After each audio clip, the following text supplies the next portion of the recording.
প্রণয়ের অমল কাব্য, পর্ব সংখ্যা 18। লেখক DRM সোহাগ। গল্প পাঠে আমি অরোরা ইসলাম। ইরফান অফিস থেকে ফিরল। গ্রাম থেকে ফিরে ওই দিক দিয়ে একেবারে বাবার অফিসে গিয়ে মিটিংয়ে অ্যাটেন্ড করেছে। ভার্সিটি থাকায় অন্য দিনগুলোই তাদের ব্যবসা তার বাবাই দেখে। শুক্র শনিবার পুরো টাইমটাই সে তাদের অফিসে দেয়। নিজের ঘরের দিকে যাওয়ার আগে কি মনে করে ডান দিকে ঘাড় ঘোরায়। কিছু একটা ভেবে সেদিকে এগিয়ে গেলে পেছন থেকে রুমা নওয়াজ ভুরুকুসকে বলে, ও ঘরে যাচ্ছ কেন? ইরফানের পা থেমে যায়, কপালে বিরক্তির ভাঁজ। ফোঁস করে শ্বাস ফেলে পিছু ফিরে তার মায়ের দিকে তাকালে রুমা নওয়াজ ছেলের দিকে বিস্ময় চোখে তাকালেন। ছেলের চুল কোথায়? ইরফান মায়ের এমন দৃষ্টিতে বিরক্ত। যেই তাকে দেখছে তারই এমন বিস্ময় দৃষ্টি যেমন তাকে বিব্রত করছে, তেমনি বিরক্তিরা ঘিরে ধরছে। রুমা নওয়াজ এগিয়ে এসে থেমে থেমে বলেন, তোমার চুল? ইরফান বিরক্ত হয়ে বলল, আমার ঘরে দ্রুত কফি পাঠিয়ে দাও আম্মু। প্লিজ এই অদ্ভুত বিহেভিয়ার করা বন্ধ করো। এই বলে পাশ কাটিয়ে ওপরে যেতে নিলে ইনায়া সামনে দাঁড়িয়ে হেসে ডান হাতের 3 আঙুলের সাহায্যে ইশারায় বলে, তোমাকে দারুণ লাগছে ভাইয়া। মায়রার ভাষায় হিরো। ইরফান মায়রার নাম শুনে ইনায়ের দিকে থমকানো দৃষ্টিতে তাকায়। ডান হাতে 2বার কপাল স্লাইড করে ঢোক গিলে ইনায়া ভুরুকুসকে চেয়ে আছে ইরফানের দিকে।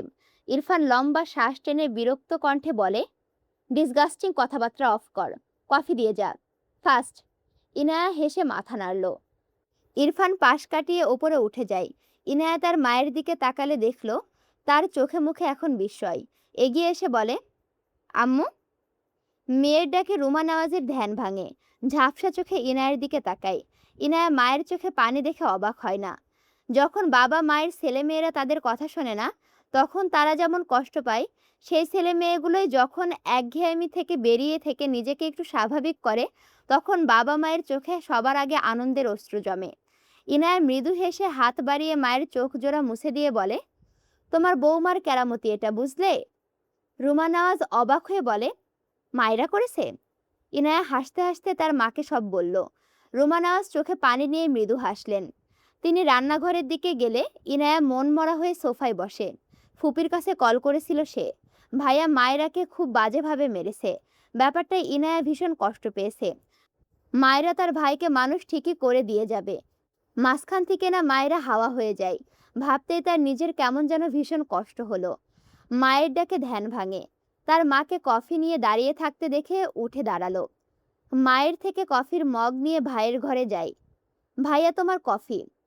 ইরফান তার ইজি চেয়ারে বসেছিল ঘর অন্ধকার করে। ইনায়া ঘরের লাইট জ্বালিয়ে এগিয়ে যায়। ইরফান বসা থেকে উঠে দাঁড়ায়। এগিয়ে এসে ইনায়ার হাত থেকে কফি নেয়। ইনায়া অবাক হয়ে তার ভাইয়ের দিকে তাকিয়ে আছে। ইরফান যেমন এসেছিল তেমনই আছে, অর্থাৎ ফ্রেশ হয়নি। এটা ইনায়ার জন্য স্বাভাবিক হলেও ইরফানের জন্য না। ইরফান পারলে দরজার বাইরে একটা ওয়াশরুম রেখে দিত, যেন বাইরে থেকে ফিরে ফ্রেশ হয়ে বাড়িতে ঢোকা যায়। সেটা তো সম্ভব না। তবে ইরফান বাইরে থেকে ফিরে সবার আগে ওয়াশরুমে যায়, যেখানে আজ বসে রেস্ট নিচ্ছে। ইনায়া ভাবুক ভঙ্গিতে তার ভাইয়ের দিকে চেয়ে আছে। ইরফান কফির কাপে চুমুক দিয়ে ইনায়াকে ভ্যাবলার মতো তার দিকে তাকিয়ে থাকতে দেখে বলে, হোয়াট? ইনায়া মাথা নাড়িয়ে বলে, কিছু না। কথাটা বলে বেরিয়ে যাওয়ার জন্য দুপা এগিয়েও থেমে যায়। আবারও ইরফানের সামনে দাঁড়িয়ে বলে, ভাইয়া, একটা কথা বলতে চাই। ইরফান ইজি চেয়ারে বসে গা এলিয়ে দিয়ে বলে, হুম। ইনায়া জিভ দিয়ে ঠোঁট ভিজিয়ে বলে, ফাইজ ভাই বিয়ের পর যদি আমাকে মারে তাহলে তুমি কি করবে? ইরফান ডান দিকে ঘাড় ঘুরিয়ে ভুরুকুসকে তাকায় ইনায়ের দিকে, অতঃপর বলে, মারবে না, চিন্তা করিস না। মারলে ওর পানিশমেন্ট হবে। ইনায়া মৃদু হেসে বলে, যদি রেগে সবসময় ধূপধাপ মেরে দেয়, হাজার পানিশমেন্ট দিয়েও সেটা শুধরাতে না পারে? ইরফান ডান হাতে কফির মগ ধরে রেখে চোখ বুজে বাঁ হাতে চোখের ওপর রাখে। এরপর গম্ভীর গলায় বলে, তোর বাবা ভাই বেঁচে আছে, তাই ও তোকে মারার আগে 100 বার ভাববে। ফালতু চিন্তা বাদ দিয়ে পড়তে বস যা। মায়েরা এবার শব্দ করে হেসে ফেলল। ইরফানের কপালে ভাঁজ পড়ে ইনায়ার আচরণে, তবে চোখ মেলে তাকায় না। ইনায়া হাসি থামিয়ে হঠাৎই মলিন গলায় বলে, মায়েরার বাবা ভাই নেই বলে ওকে তুমি মারো বুঝি? 100 বার তো দূর, একবারও ভাবো না। আমার মতো মায়েরার বাবা থাকলে তুমি মায়েরাকে মারার আগে ভাবতে, তাই না ভাইয়া? ইনায়ার কথা শুনে ইরফান চোখ মেলে স্তব্ধ চোখে ইনায়ার দিকে তাকায়। ইনায়া আর কিছু বলে না। ঘর থেকে বেরোতে নিলে ইরফান ইজি চেয়ার থেকে উঠে দাঁড়ায়। হাতের কফি টেবিলে রেখে গম্ভীর গলায় বলে, বাদরামি করলে তোকে মারার ট্রেনিং আমি নিজেই ফাইজকে দিব। ইনায়ার পা থমকে যায়। উল্টো ঘুরে ইরফানের দিকে তাকিয়ে বলে, মায়রার কি দোষ? ও তো তোমার চুল কেটে তোমার উপকারী করেছে। আম্মু কত খুশি হয়েছে, আর তুমি মেয়েটাকে মেরে দিলে। ইরফান দাঁতে দাঁত চেপে বলে, ওই স্টুপিড এই কারণে মার খায়নি। ওর হয়ে সাফাই গাইলে এবার তোর গালে থাপ্পড় পড়বে। ইনায়া অবাক হয়ে বলে, তাহলে কেন মেরেছো? ইরফান ধমক দিয়ে বলে, সেটা তোর ফ্রেন্ডের থেকে শুনে নিবি। এখন বের হয় এখান থেকে, ডিস্টার্ব করিস না, আউট। ইনায়া ভাইয়ের রাগ দেখে একটু ভয় পেল। সাহস করে অনেক কিছুই বলে ফেলেছে, আর না বলুক, দ্রুত পায়ে ঘর থেকে বেরিয়ে যায়। ইরফান ঘরের লাইট অফ করে দেয়, দরজা আটকে গায়ে শার্ট খুলে ফেলে, ওয়াশরুমে গিয়ে একটা লম্বা শাওয়ার নেয়। এরপর উদাম গায়ে বেলকনিতে গিয়ে দাঁড়ায়। শরীর ঠিক করে মুছে নে, মাথাও মুছে নে, ঘাড় বেয়ে টুপটাপ করে পানি পড়ছে। ইরফানের চোখে মুখে বিরক্তি, সব কিছুই বিরক্ত লাগছে, অসহ্য লাগছে। লাস্ট মায়রাকে ঘুমন্ত অবস্থায় দেখে আসলো, বারবার সেটাই চোখের সামনে ভাসছে। ব্যাপারটা ইরফানের বিরক্ত, চরম বিরক্ত। তার মনে হয় মেয়েটা তাকে ঘুমিয়েও জ্বালাচ্ছে। গতকাল রাতে দুটো ঘুমের ওষুধ খেয়েছে, অথচ ঘুমিয়েছে সকালে 1 থেকে 2 ঘন্টার মতো। এখনো চোখে ঘুম নেই। উল্টে এই মেয়ে এসে জ্বালাচ্ছে, আর নেওয়া যাচ্ছে না। মেজাজটাই হাই লেভেলে উঠেছে। কতক্ষণ এপাশ ওপাশ হাঁটাহাঁটি করলো, কয়েকটা সিগারেট পোড়ানো শেষ। হঠাৎ মাথায় আসে মেয়েটা সারাদিন শুধু ঘুমিয়েছিল কেন? শরীরে কিছুই তো নেই, শুধু বাদরামি করে বেড়ায়, থাকবে কি করে? বিড়বিড় করলো, স্টুপিড। ঘরে গিয়ে তার ফোন নিয়ে শুদ্ধকে কল করে। রাত 12টা পেরিয়েছে। এত রাতে শুদ্ধ ইরফানের কল পেয়ে রিসিভ করলো। ভেবেছে কোনো প্রয়োজন। শুদ্ধ সিরিয়াসলি হয়ে বলল, হ্যাঁ বল। ইরফান জিভ দিয়ে সিগারেট পোড়া শুষ্ক ঠোঁটজোড়া ভেজায়। কি বলবে, কল কেন দিল, এসব ভেবে মাথা আরো বিগড়ে যাচ্ছে। ওপাশ থেকে শুদ্ধ কান থেকে ফোন সরিয়ে দেখলো লাইনে আছে এখনো। ভাবলো নেটওয়ার্ক প্রবলেম হয়তো, তাই ঘর থেকে বাইরে বের হয়। অতঃপর বলে, শুনতে পাচ্ছিস, বল। ইরফান অনেক ভেবেচিন্তে বের করলো। মায়েরা মেয়েটা কেমন আছে এটা জানতে ইচ্ছে করছে তার, কিন্তু কিভাবে জিজ্ঞেস করবে? সে কেন জানতে চাইছে? বাঁ হাতে মাথার চুল টানলো খানিক, অসহ্য এক যন্ত্রণা হচ্ছে যেন। শুদ্ধ কোনো সাড়া না পেয়ে বলে, কিরে, আসিস না গেছিস? ইরফান গম্ভীর গলায় বলে, আসি। শুদ্ধ ভুরু কুঁচকে বলে, কি বলবি? ভার্সিটির ব্যাপারে? আমি কালকে বিকেলে আসছি। ইরফান কিছু বলে না। সে খুব চেষ্টা চালায় এটা বলতে, মেয়েটা কেমন আছে, কিন্তু সফল হলো না। অতঃপর বিরক্তি কণ্ঠে বলে, ওকে বাই। শুদ্ধ দ্রুত বলে, আরে ওয়েট ওয়েট ওয়েট, কাটিস না। ইরফান কান থেকে ফোন সরাতে গিয়েও সরালো না, আবার কোনো কথাও বলল না। শুদ্ধ এপাশ থেকে মিটিমিটি হাসছে। ইরফান হেয়ালি করার মানুষ না, আসলেই কোনো প্রয়োজন হলে ফটাফট বলে দিত। এ তো মায়রার জন্য চিন্তাই শেষ হয়, অথচ স্বীকার করবে না, মুখ দিয়ে বেরও করবে না। ভাবনা রেখে অত্যন্ত সিরিয়াস কণ্ঠে বলে, ইরফান জানিস কি হয়েছে? তোর বউয়ের তো মারাত্মক জ্বর এসেছে ভাই। কথাটা শোনা মাত্রই ইরফানের চোখে মুখে আতঙ্কের ছাপ ফুটে ওঠে। ভীত স্বরে বলে, এক্ষুনি হসপিটালে নে, গো ফাস্ট। শুদ্ধ কোনো রকমে হাসি আটকে আবারও সিরিয়াসলি কণ্ঠে বলে, গ্রাম তো, অনেক রাত হয়ে গিয়েছে, হসপিটালেও নিতে পারছি না। ইরফানের কণ্ঠে রাগ, তবে বিচলিত কণ্ঠে বলে, আর ইউ ম্যাড? ওকে এক্ষুনি হসপিটাল নিবি, 2 মিনিটসের মাঝে নিয়ে যাবি। শুদ্ধ মুখে হাত বুলিয়ে বলে, আরে পসিবল না, এটা গ্রাম, তুই ঘুমা। মাও ঘুমিয়েছে বুঝলি, তাই আমি মেয়েটাকে সারা রাত জলপট্টি দিয়ে দেই। ডক্টর বলল শরীর মুছে দিলে ভালো হবে, এটাও আমাকেই করতে হবে। এখন রাখছি বুঝলি। ইরফান হুঙ্কার ছেড়ে বলে, হোয়াট দ্য হেল। শুদ্ধ মুখ চেপে হাসি আটকালো, কোনো রকমে বলল, বাই বাই, অনেক কাজ করতে হবে সারা রাত। ইরফান আগের চেয়েও চিৎকার করে বলে, আই সোয়ার, তোর হাত কেটে ফেলবো আমি। শুদ্ধ দ্রুত ফোন কেটে দেয়। সাথে সাথে ইরফানের কল আসে। শুদ্ধ ফোন সুইচ অফ করে দেয়। এতক্ষণে চেপে রাখা হাসি সব উগরে দিল।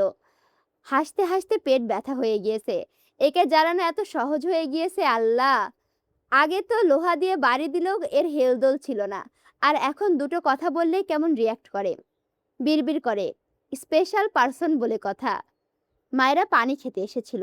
দরজার কাছে দাঁড়িয়ে শুদ্ধকে এভাবে পাগলের মতো হাসতে দেখে মেয়েটা ভুরু কুঁচকালো। এগিয়ে গিয়ে বলল, আপনি হাসছেন কেন ভাইয়া? মায়েরার গলা পেয়ে শুদ্ধ হাসতে হাসতে পিছু ফিরে তাকায়।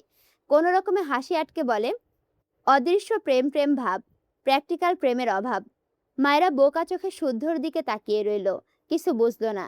শুদ্ধ এসব রেখে বলে, মায়েরা তুমি এখনো ঘুমাওনি?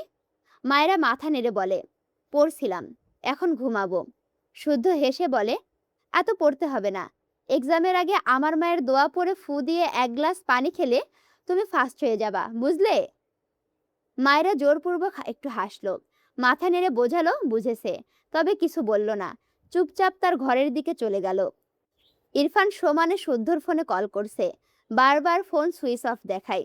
এরপর সে তার ফুপির নাম্বারে কল করে, সে কল রিসিভ হয় না। তার মাথা ফেটে যাচ্ছে। রাগে ফোন আছড়ে ফেলল, বারবার এপাশ ওপাশ পায়চারি করলো। সহ্যই হচ্ছে না এই অশান্তি। দ্রুত ঘরে এসে রেডি হয়ে নেয়।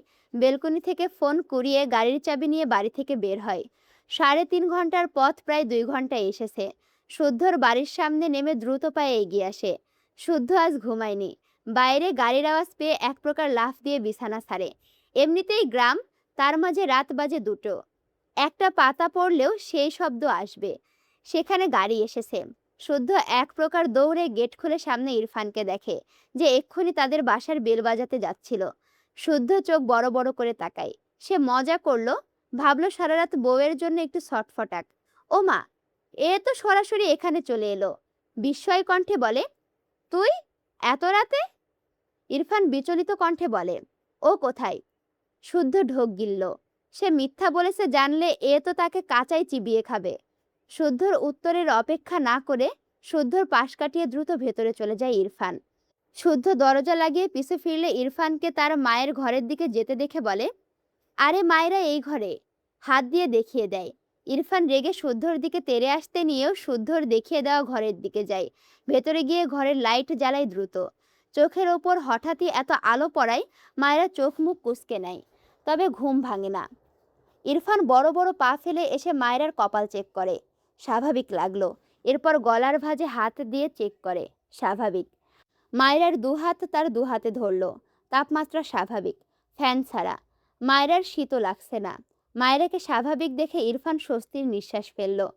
এরপর ঘরের লাইট অফ করে ঘর থেকে বেরিয়ে শুদ্ধর ঘরে যায়। শুদ্ধ ইরফানকে দেখে মেকি হেসে বলল, নয়া নয়া প্রেম, ভালো লাগছে, চালিয়ে যাও। ইরফান শুদ্ধর কলার ধরে দাঁতে দাঁত চেপে বলে, তুই কি করে জানলি ও ও ঘরে? শুদ্ধ ভুরু কুঁচকে বলল, আর এটা জানার না কি আছে? ইরফান জ্বলন্ত চোখে চেয়ে বলে, তুই ওকে টাচ করেছিলি? শুদ্ধ অদ্ভুতভাবে তাকায় ইরফানের দিকে। তাকে এই ইরফান ভাবেটা কি, একটু মজাও করা যাবে না? অতঃপর মৃদু হেসে বলে, আরে আমার সেবাতেই তো একটু আগে জ্বর সেরে সুস্থ হলো। আমি বেশ দয়ালু বুঝলি, তাই সেবা না করে থাকতে পারিনি। কথাটা বলার সাথে সাথে ইরফান শুদ্ধর মুখ বরাবর একটা ঘুষি দেয়। শুদ্ধ নাক ডলে। সেন্সিটিভ জায়গায় এমন শক্ত ঘুষি খেয়ে বেচারার চোখ জলে ভরে উঠল। ইরফান আবারও এগিয়ে আসলে শুদ্ধ ইরফানকে ধাক্কা দিয়ে বলে, আরে মারছিস কেন? বুক কি বেশি জ্বলছে? ইরফান বিরক্ত চোখে তাকিয়ে থাকে শুদ্ধর দিকে। এগিয়ে গিয়ে শুদ্ধর কলার শক্ত হাতে টেনে দাঁতে দাঁত চেপে বলে, তুই আর এই বাড়িতে আসবি না। শুদ্ধ ভুরু কুঁচকে বলল, মানে? মানে ওর যতদিন এক্সাম চলবে তুই এই বাড়িতে আসবি না, দ্যাটস ইট। কথাটা বলে দ্রুত ঘর থেকে বেরিয়ে যায়। শুদ্ধ হা করে চেয়ে আসে। তার বাড়ি আর সে আসবে না? রেগে বলল, সপ্তাহে 2টো দিন মায়ের হাতে রান্না খাই, সেটাও খাবো না? ইরফান ঘর থেকে বেরিয়ে গেছে। শুদ্ধ হাসলো, আবার মুখটা অসহায় করলো। এই ইরফান যা বলে তাই তো করে। তাকে কি সত্যিই তার বাড়িতে আসতে দিবে না নাকি? বউকে ভালোবেসেছে ও, ঝড় আসছে তার দিকে, কি জ্বালা! ইরফান শুদ্ধর ঘর থেকে বেরিয়ে মায়েরার ঘরে প্রবেশ করে। শব্দহীন দরজায় আটকে দেয়। গায়ের শার্ট খুলে ফেলে। ফ্যান অফ করে এসি ছেড়ে দেয়। এরপর ঘরের জিরো লাইটটা অফ করে মায়েরার গা ঘেঁষে শুয়ে পড়ে। মায়েরা বাম কাত হয়ে শুয়েছে। ইরফান মায়েরার পিঠে ঘেঁষে বাম কাত হয়ে শুয়ে পড়ল। অন্ধকারের মাঝে পেছন থেকে ডান হাত বাড়িয়ে মায়েরার কপাল চেক করে, হাত নামিয়ে গলা চেক করে।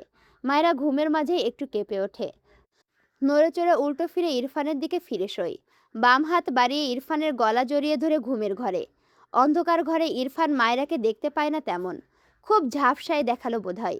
তার হাত বুকে আড়াআড়িভাবে গুজে রাখা। তার গলায় মায়রা হাত সরিয়ে দিল না, মায়রাকে হাত বাড়িয়ে ধরল না। অতি ঝাপসা মায়রাকে দেখল খানিক গম্ভীর মুখে। মাথাটা এগিয়ে নিয়ে মায়রার কপালের সাথে নিজের কপাল ঠেকিয়ে চোখ বুজে নেয়। কি মনে করে ঠোঁট বাঁকিয়ে খুবই সূক্ষ্ম হাসে। কয়েক সেকেন্ডের মাঝে মুখ স্বাভাবিক করে ফেলে। মুহূর্তেই চোখ জোড়ায় ঘুমের দল এসে ভিড় করে। মায়রার কেমন শীত লাগে। সামনের দিকে উষ্ণতা পেয়ে ঘুমের ঘরে সে উষ্ণতায় ঘেরা ইরফানের বুকে গুটিসুটি হয়ে এগোয়। কোলবালিশ ভেবে দু হাতে ধরতে চাই, কিন্তু কেমন যেন শক্ত লাগলো। মায়রার ঘুম ভেঙে যায়। পিট পিট করে চোখ মেলে তাকায়। ঘরময় এত অন্ধকারে মেয়েটা ভুরু কুঁচকে ফেলে। কারেন্ট নেই, কিন্তু আইপিএস তো আছে। তবে জিরো লাইট জ্বলে না কেন? সামনে হাত বাড়ালে কেমন মানুষের মতো কিছু একটা মনে হয়। কেমন ভয় পায় মেয়েটা। ধরফরিয়ে শোয়া থেকে উঠে বসতে চাইলে কোমরে টান পড়ে। মায়েরা ভয়ে জান বেরিয়ে যায় অবস্থা। বাম হাত তার কোমরে দিলে আরেকজনের হাত মতো কিছু লাগে। মায়েরা ঢোক গিলে ধীরে ধীরে তার কোমর থেকে হাত সরিয়ে সে উঠে বসে। পাশে হাতিয়ে তার ফোন নিয়ে দ্রুত ফোনের আলো অন করে কাপা হাতে। এরপর তার ডান পাশে ফ্ল্যাশ ধরলে ইরফানকে দেখে চোখ বড় বড় করে তাকায়। নিশ্চিন্তে ঘুমে মগ্ন মানুষটা। মায়েরা ঢোক গিলে, এই লোক এখানে কেন? ইরফানকে সে এতক্ষণ জড়িয়ে ধরতে চাইছিল, তার সাথে লেগে শুয়েছিল। সব মিলিয়ে মেয়েটার গলা শুকিয়ে আসে। ইরফানের মুখের দিকে তাকাই। কি সুন্দর শান্তভাবে ঘুমায় মানুষটা। ঘুমন্ত অবস্থায় কেমন নিষ্পাপ লাগে। চোখ মুখ জুড়ে মায়া লেপ্টে থাকে। অথচ জেগে থাকলে তার ছায়াও যেন সহ্য করতে পারে না। কেন যেন আখি জোড়ায় পানি জমলো। পর মানুষরা মারলে শুধু গায়ে লাগে, কিন্তু যখন আপন মানুষরা মারে তখন গায়ের সাথে সাথে মনেও লাগে। মায়েরা ইরফানের মুখায়াব থেকে দ্রুত চোখ সরিয়ে নেয়। আপন কথাটা ভাবতেই কেমন বিরক্ত লাগলো। যার মার খাই তার জন্য ভেবে ভেবে চোখ ভেজানোটা মায়েরার অসহ্য লাগলো। গতকাল রাতেও লেট করে ঘুমিয়েছিল। মন তার ভাবে এই পাষাণ মানুষটাকে নিয়ে। ফোনে একবার সময় দেখে। ফজরের সময় শেষ প্রায়। চুপচাপ বিছানা থেকে নেমে দাঁড়ায়। এরপর ধীর পায়ে ঘর থেকে বেরিয়ে যায়। ইরফান জাগেনি, নিশ্চিন্ত মনে ঘুমিয়েছে ছেলেটা। মায়েরা তার ঘর থেকে বেরিয়ে শুদ্ধর মায়ের ঘরে যায়। শুদ্ধর মা নামাজ পড়ছে। মায়েরা অজু করে এসে শুদ্ধর মায়ের পাশে নামাজ পড়ে নেয়। ভদ্র মহিলা মায়েরাকে দেখে বললেন, এখানে এলি যে? মায়েরা চিন্তিত কণ্ঠে বলে, তোমার ভাতিজা কখন এসেছে খালাম্মা?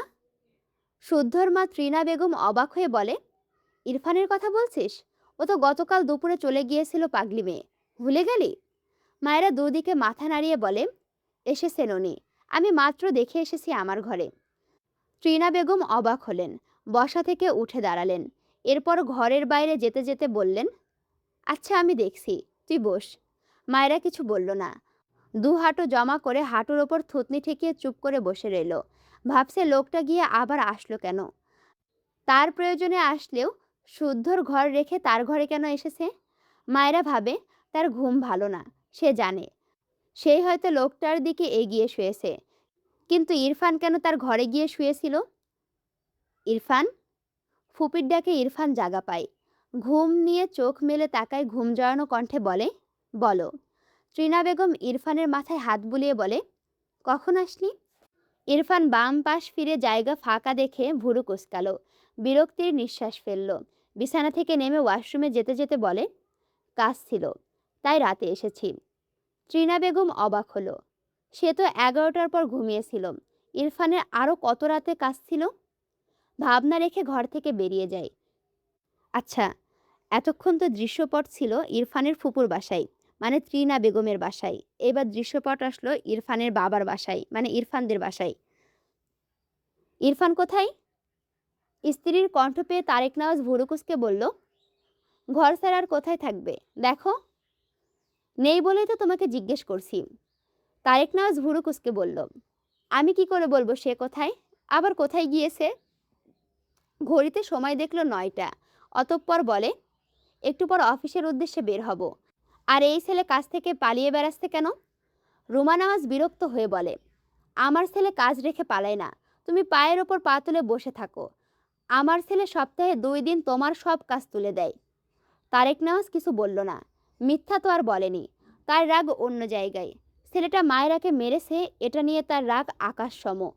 রিতা ঘরে এসে বলে, ভাইজান তো অনেক রাতেই বাইরে গেছে, আমি দেখেছিলাম। রিতার কথা শুনে রুমা নওয়াজ, তারেক নওয়াজ দুজনেই অবাক হলো। অনেক রাতে বাইরে গিয়েছে? তারেক নওয়াজ ভুরুকুসকে বলে, কোথায় গিয়েছে? রিতা হাতের কাপ এগিয়ে দিয়ে বলল, তা তো জানি না, আমি খালি ভাইজানরে গাড়ি নিয়ে বাইরে যাইতে দেখছি। রিতার কথা শুনে ইরফানের বাবা মায়ের ভুরু আরও খানিকটা কোঁচকায়। গাড়ি নিয়ে বেরিয়েছে? তারেক নওয়াজ ইরফানের নাম্বারে কল করে। ফোন সুইচ অফ দেখায়। বিরক্ত হন তিনি। এই ছেলে কোথায় গিয়েছে? ইরফানকে না পেয়ে শুদ্ধর নাম্বারে কল করে। মায়েরা ডাইনিংয়ে বসে একা একাই সকালের নাস্তা করছিল আর ফোন স্ক্রল করছিল। ইরফান শান্ত পায়ে মায়রার পাশে চেয়ার টেনে বসে। মায়েরা খেতে খেতে পাশ ফিরে তাকায় একবার ইরফানের দিকে। ইরফানের সাথে চোখাচোখি হলে দ্রুত চোখ সরিয়ে ফোনে মনোযোগ দেয়, সাথে খাবার খায়। ইরফান ভুরুকুসকে চেয়ে আছে মায়রার দিকে। মায়েরা প্লেটের সব খাবার শেষ না করে উঠে দাঁড়ালো। বাম হাতে ফোন নিয়ে যেতে নিলে ইরফান মায়রার হাত টেনে ঠান্ডা গলায় বলে, ফিনিশ ইট। মায়েরা ডান হাতে এঁটো ইরফানের হাত ছাড়তে চেয়ে বলে, হাত ছাড়ুন। ইরফান শক্ত করে হাতের বাঁধন, দাঁতে দাঁত চেপে বলে, সব শেষ না করে এক পাও নড়বে না। মায়েরা রেগে যায়।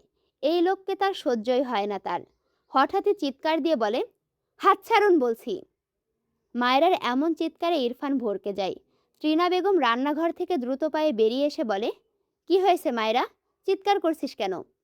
মায়েরা এখনও ইরফানের হাত থেকে নিজের হাত ছাড়াতে ব্যস্ত। ইরফান রেগে তাকিয়ে আছে মায়েরার দিকে। মায়েরা রেগে বলে, খালাম্মা, তোমার ভাতিজার এসব অত্যাচার কিন্তু আমি আর সহ্য করব না বলে দিচ্ছি। আমার হাত ছাড়তে বলো ওনাকে। ত্রিনা বেগম দেখলেন ইরফান মায়েরার হাত চেপে ধরেছে। মায়েরার প্লেটে নজর দিলে দেখল সব ভাত খেয়ে নি মেয়েটা। তিনি হয়তো বুঝলেন ইরফানের ব্যাপার। মায়েরার দিকে তাকিয়ে বলে, ভাত রেখে উঠছিস কেন, সব খেয়ে নে। মায়েরা ডান হাতে ভাতের প্লেট নিয়ে বলল, এবার ছাড়তে বলো, আমি ঘরে গিয়ে খাবো। ইরফান ছাড়ল না মায়েরার হাত, উল্টো আরও শক্ত হাতে ধরল। মায়েরা ভীষণ ব্যথা পায় হাতে, কিন্তু কিছু বলে না। ত্রিনা বেগম একবার মায়েরার দিকে তাকায়, আবার ইরফানের দিকে। কি বলবেন বুঝতে পারছেন না। ইরফান বসা থেকে দাঁড়িয়ে দাঁতে দাঁত চেপে বলে, এখানে বসেই খাবে তুমি, সিট। মায়েরাও রেগে বলে, আপনি ঘরে যান, তাহলে আমি এখানে বসে খাবো। ইরফান অদ্ভুতভাবে তাকায় মায়েরার দিকে, রেগে বলে, আমি এখানেই খাবো, তুমিও এখানেই খাবে। মায়েরা হাতের প্লেট ঠাস করে টেবিলের উপরে রেখে রেগে বলে, খাবো না, কি করবেন? আমায় রাগিও না। মায়েরা বাম গাল এগিয়ে দিয়ে শক্ত কণ্ঠে বলে, নিন, মেরে রাগ মেটান। ইরফান স্তব্ধ চোখে তাকায় মায়েরার গালের দিকে। গতকালকের মারের দাগ এখনো ভেসে আছে। ইরফান মায়েরার হাত ছেড়ে দেয়, জিভ দিয়ে ঠোঁট ভেজায়, চোখ জোড়ায় কেমন অসহায়ত্ব। আসসালামু আলাইকুম রহমতুল্লাহ। কেমন আছো তোমরা সবাই? আশা করি ভালো আছো। তোমাদের এলাকায় গরম কেমন পড়ছে গো? আর কারেন্ট কেমন নিজের কেরামতি দেখাচ্ছে একটু অবশ্যই জানাবা। আমার এখানে তো ১ ঘন্টা করে কারেন্ট আসছে, মানে ১ ঘন্টা পর পর কারেন্ট আসছে, ১ ঘন্টার নাম করে যাচ্ছে, ১.৫ ঘন্টা পর আবার কারেন্ট আসছে। কি একটা অবস্থা! আর এই গরমের মাঝে তো চোখে সরিষা ফুল দেখছি। বাহ! আর কারেন্টের তো কি কেরামতি তা বলার মতো ভাষা রাখে না। খুব রকম খেলা দেখাচ্ছে। আর এই জন্যই মূলত শিডিউলটা মেইনটেইন করা যাচ্ছে না। ধরো এক টাইমে ভিডিও দেওয়ার কথা, কারেন্ট না থাকার কারণে এলোমেলো হয়ে যাচ্ছে। তোমরাও আশা করি ব্যাপারটা বুঝতে পারবে। যাই হোক, ভিডিওতে যদি এখনও লাইক, কমেন্ট, শেয়ার না করে থাকো, অবশ্যই লাইক, কমেন্ট, শেয়ার করো। আর এখনও যদি আমার চ্যানেলটি সাবস্ক্রাইব করে না থাকো, অবশ্যই সাবস্ক্রাইব করে পাশে থাকো। বরাবরের মতো আমি তোমাদের সাথে আছি, তোমাদের অপ্রিয় পাঠিকা অরোরা ইসলাম। আল্লাহ হাফেজ।